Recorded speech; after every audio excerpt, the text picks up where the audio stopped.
sebelum Tebet jadi kota. Pagi itu, tahun 1974. Kabut tipis masih menggantung di atas hamparan sawah luas yang membentang dari Manggarai sampai arah Pancoran. Jalanan masih berupa tanah keras, sesekali dilewati sepeda ontel dan gerobak kayu. Di kejauhan terdengar suara burung bangau yang hinggap di pematang. Belum ada deretan ruko. Belum ada kemacetan. Belum ada kafe. Yang ada hanya tanah basah, parit kecil, dan bau lumpur yang akrab.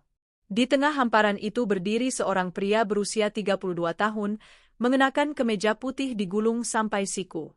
Namanya Bima Santoso, staf perencanaan kota dari pemerintah DKI Jakarta. Di tangannya tergenggam peta besar yang sudutnya terlipat-lipat karena sering dibuka di lapangan. Di sampingnya, seorang anak kecil berusia 10 tahun memandang heran. Namanya Raka, anak petani setempat. "Pak, ini beneran mau jadi perumahan?" tanya Raka polos. Bima tersenyum kecil. "Bukan cuma perumahan. Ini bakal jadi kota kecil di dalam Jakarta."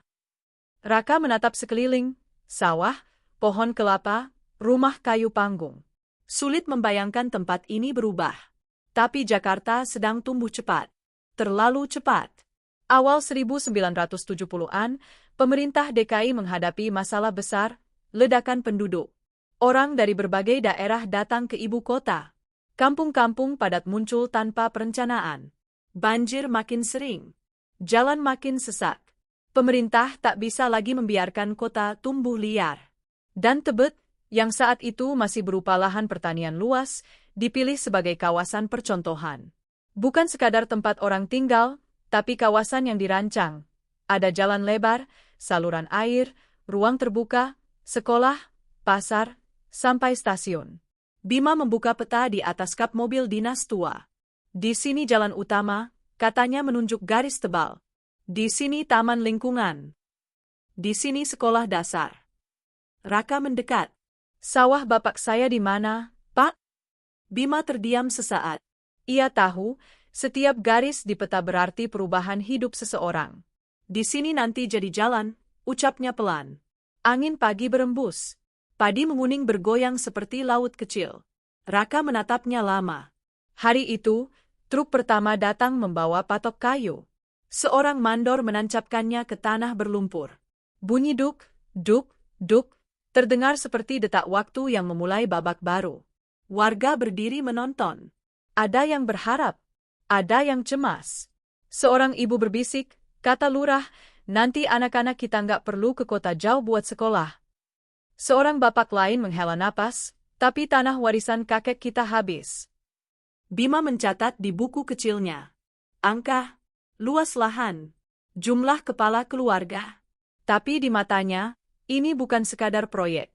Ini eksperimen. Bisakah pemerintah membangun kota yang manusiawi sebelum kota tumbuh tak terkendali? Sore harinya, matahari turun pelan di balik pohon kelapa. Sawah memantulkan cahaya jingga. Raka berdiri di pematang, menatap patok-patok kayu yang kini berderet seperti tanda takdir. "Pak Bima," katanya pelan, "kalau udah jadi kota, sawahnya kemana?" Bima menatap hamparan itu lama. Sawahnya mungkin hilang. Tapi semoga hidup orang-orang di sini jadi lebih mudah. Raka tidak menjawab. Ia hanya menggenggam segenggam tanah basah, seolah ingin menyimpan kenangan sebelum semuanya berubah. Dan tanpa mereka sadari, hari itu adalah hari pertama Tebet meninggalkan masa lalunya untuk menjadi bagian dari wajah baru Jakarta Selatan. Bulldozer datang, kota lahir. Tahun 1976. Suara itu akhirnya datang. Bukan lagi suara burung bangau atau gemericik air sawah, tapi deru berat mesin kuning yang menggetarkan tanah. Bulldozer pertama memasuki Tebet lewat jalan tanah yang diperkeras seadanya. Asap hitam tipis membumbung, baunya asing di udara yang biasanya beraroma jerami basah. Raka, kini berusia 12 tahun, berdiri di pinggir lahan bersama ayahnya. Mereka tak lagi membawa cangkul. Hanya berdiri, menyaksikan. Di kejauhan, Bima Santoso turun dari jeep dinas. Kemeja putihnya kini sering terganti rompi proyek. Wajahnya lebih keras dari 2 tahun lalu, bukan karena marah, tapi karena terlalu sering menyaksikan dilema. "Mulai hari ini pengerasan jalan utama," kata seorang kontraktor sambil membuka gulungan gambar teknik. Bima mengangguk. Jalan itu kelak dikenal sebagai Tebet Raya, tulang punggung kawasan baru. Tanah yang dulu menyerap air hujan kini diratakan. Parit-parit kecil yang dulu dibuat petani disambungkan menjadi saluran drainase beton. Pemerintah belajar dari Jakarta lama, kota tak boleh lagi tenggelam hanya karena hujan semalam. Namun pembangunan tak pernah hanya soal beton. Di sebuah rumah kayu sederhana, Ibu Raka melipat pakaian ke dalam karung. Rumah mereka termasuk area yang akan menjadi jalan penghubung. Ayahmu bilang kita pindah ke rumah petak sementara, katanya lirih. Raka mengangguk, tapi matanya menatap dinding rumah yang penuh bekas goresan tinggi badannya dari tahun ke tahun. Di luar, Bima mendekat. Ia sudah hafal wajah keluarga itu. Bu, proses ganti ruginya sudah masuk tahap akhir. Nanti ada bantuan pindah juga, ucapnya hati-hati. Ibu Raka tersenyum tipis, senyum orang yang menerima karena tak punya pilihan lain. Pak, kami percaya Bapak. Cuma, semoga tempat baru itu benar-benar lebih baik.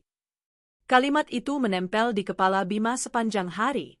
Beberapa bulan kemudian, lanskap berubah cepat. Jalan selebar 2 mobil mulai terlihat bentuknya. Tiang listrik berdiri berjajar seperti barisan tentara besi. Truk pasir keluar masuk. Tukang bangunan dari berbagai daerah berdatangan. Tebet bukan lagi desa sunyi. Ia menjadi lokasi proyek raksasa. Raka sering duduk di atas tumpukan batu bata, menonton pekerja mengaduk semen. Ini nanti jadi apa, Bang? Tanyanya pada seorang tukang. Katanya sekolah dasar, jawab tukang itu. Sekolah. Kata itu berputar di kepala Raka. Dulu ia harus berjalan jauh ke kampung sebelah. Suatu sore, Bima berdiri di atas tanah yang kini rata dan keras. Ia membuka peta lama yang dulu ditunjukkannya pada Raka. Garis-garis itu kini bukan imajinasi. Jalan, ada. Saluran air, terpasang. Blok perumahan, mulai dibangun. Tapi di matanya terbayang juga hamparan padi menguning yang dulu bergoyang di angin sore. Pak Bima. Raka berlari menghampiri, lebih tinggi, lebih kurus. Lihat, Pak. Rumah contoh sudah jadi. Di depan mereka berdiri deretan rumah tipe kecil beratap genteng merah. Sederhana, tapi punya kamar mandi sendiri, dinding bata, dan halaman kecil. Inilah Tebet baru, kata Bima pelan. Tapi rasanya beda, jawab Raka jujur. Bima tersenyum tipis. Kota memang selalu terasa beda sebelum kita terbiasa. Malam pertama lampu jalan dinyalakan, warga berkumpul. Anak-anak bersorak melihat jalan terang tanpa obor atau lampu minyak. Orang-orang duduk di kursi lipat, membicarakan masa depan. Seorang bapak berkata, dulu kita tanam padi. Sekarang mungkin anak kita kerja di kantor. Seorang ibu menambahkan, asal jangan lupa asalnya. Bima berdiri agak jauh, mendengar semuanya. Di tangannya, buku catatan proyek hampir penuh. Ia menulis satu kalimat kecil di sudut halaman. Tebet bukan hanya dibangun dari beton, tapi dari harapan dan kehilangan. Di sampingnya, Raka menatap jalan baru yang membentang lurus ke arah lampu kota Jakarta yang berkilau di kejauhan. Dulu, kota itu terasa jauh. Sekarang, kota itu datang menghampiri mereka. Dan Tebet, perlahan, tak bisa dibalik lagi, resmi lahir sebagai bagian dari Jakarta modern. Ketika warga baru datang, tahun 1982, Tebet tak lagi terdengar seperti proyek. Ia mulai terdengar seperti lingkungan hidup. Pagi hari dipenuhi suara pintu pagar besi dibuka, motor bebek dipanaskan, dan pedagang sayur berteriak. Sehe, sehe. Rumah-rumah beratap merah kini tak kosong lagi.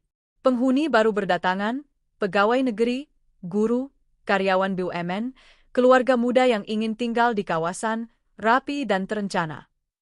Di salah satu rumah blok C, Raka, kini 18 tahun, membantu ibunya menata warung kecil di teras rumah baru mereka, rumah yang dulu ia lihat hanya sebagai contoh proyek. Bu, sekarang orang kota yang belanja di warung kita, katanya sambil tertawa kecil. Ibunya tersenyum. Dulu kita jual beras hasil sawah sendiri. Sekarang beli dari pasar. Perubahan terasa di setiap sudut.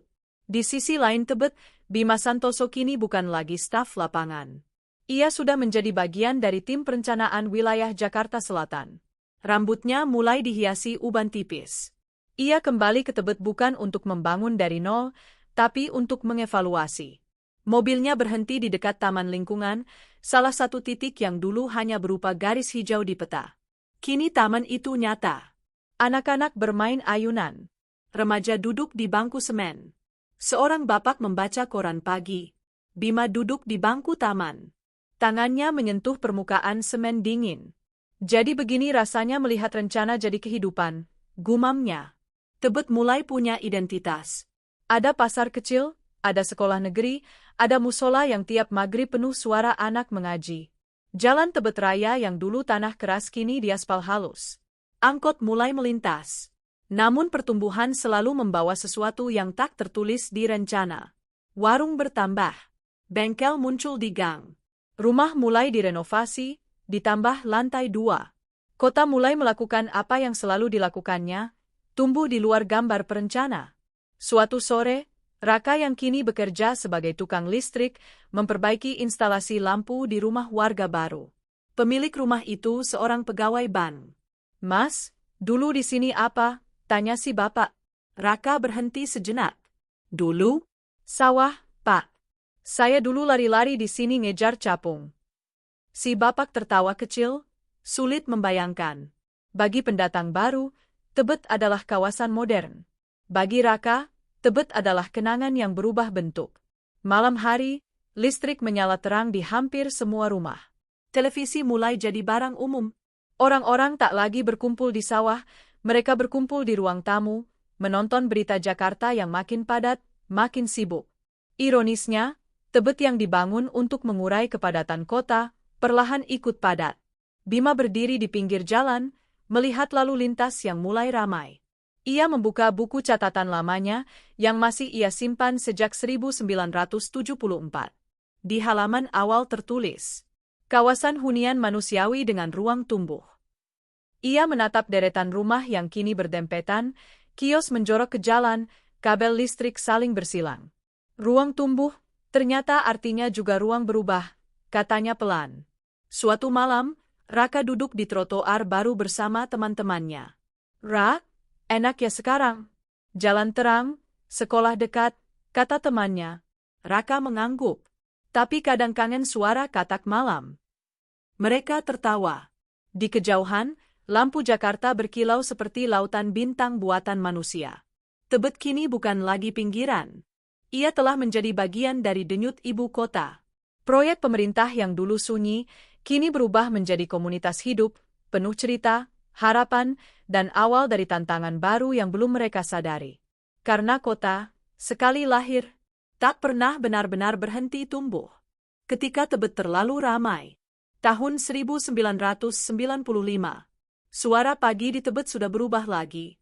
Bukan hanya motor bebek dan pedagang sayur, tapi klakson mobil, deru angkot ngetem, dan suara rem mendesis di perempatan.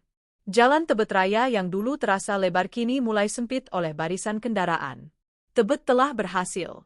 Dan justru karena itulah, masalah baru datang. Raka, kini berusia 31 tahun, sudah berkeluarga. Ia tinggal tak jauh dari rumah ibunya, di gang yang dulu hanya jalan tanah. Sekarang sudah dipaving, tapi sempit karena motor parkir di mana-mana.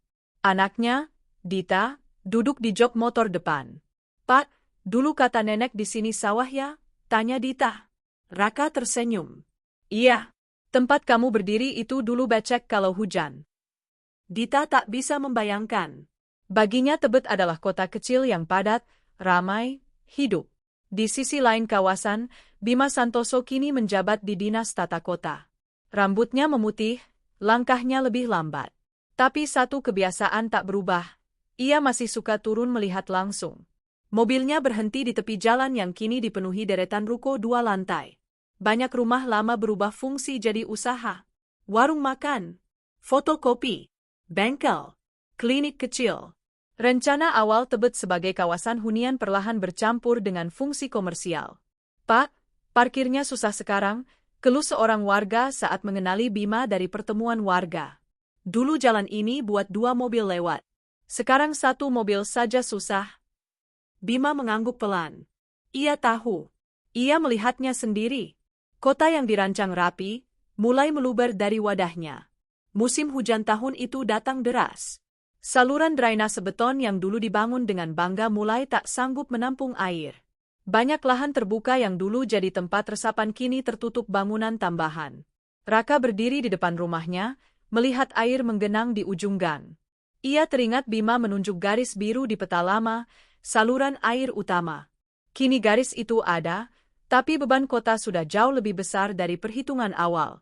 Suatu sore, Raka bertemu Bima di taman yang dulu mereka lihat saat masih berupa tanah kosong.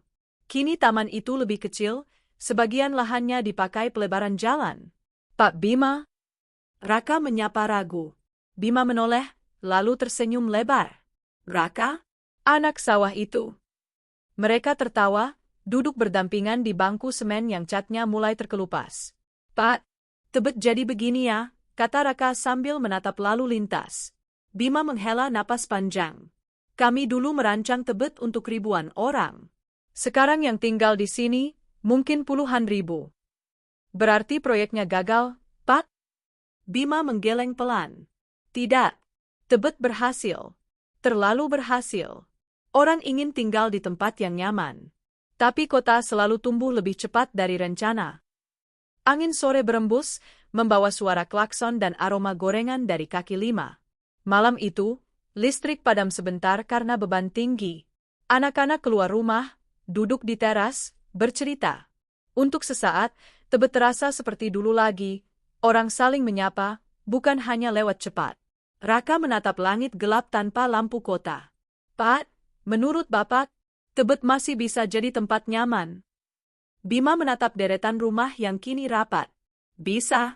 Kalau warganya ingat bahwa kota bukan cuma tempat tinggal, tapi tempat berbagi ruang."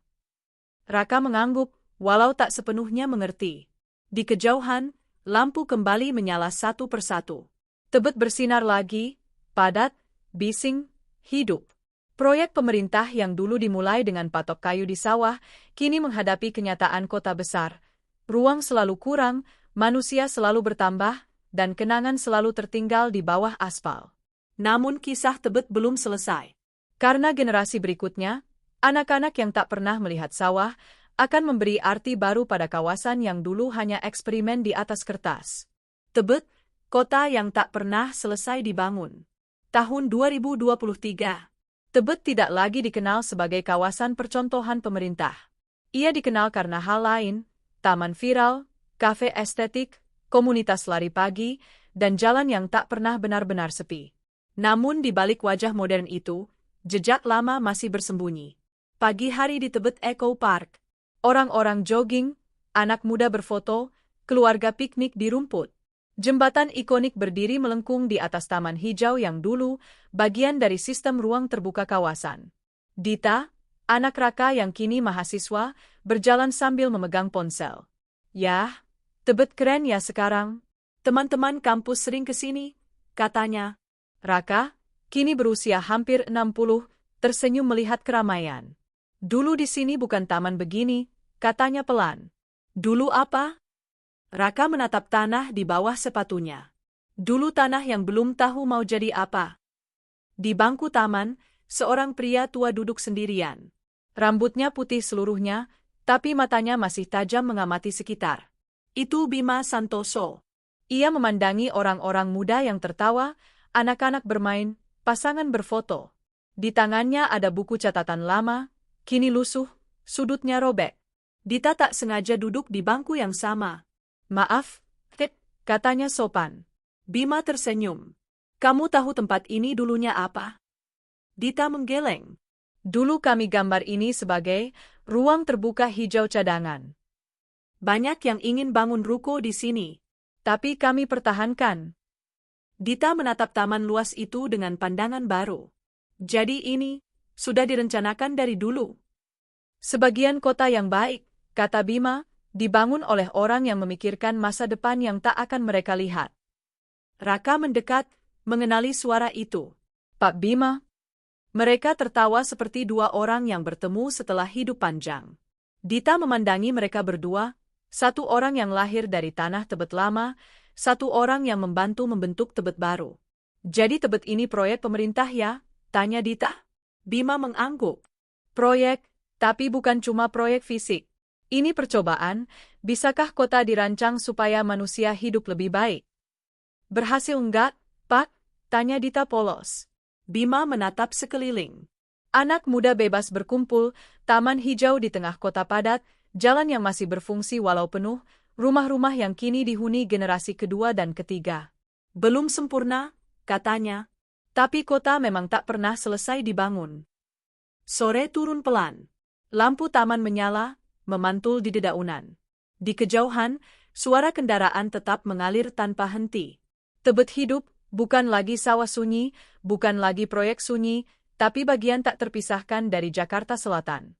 Raka berdiri memandang langit senja.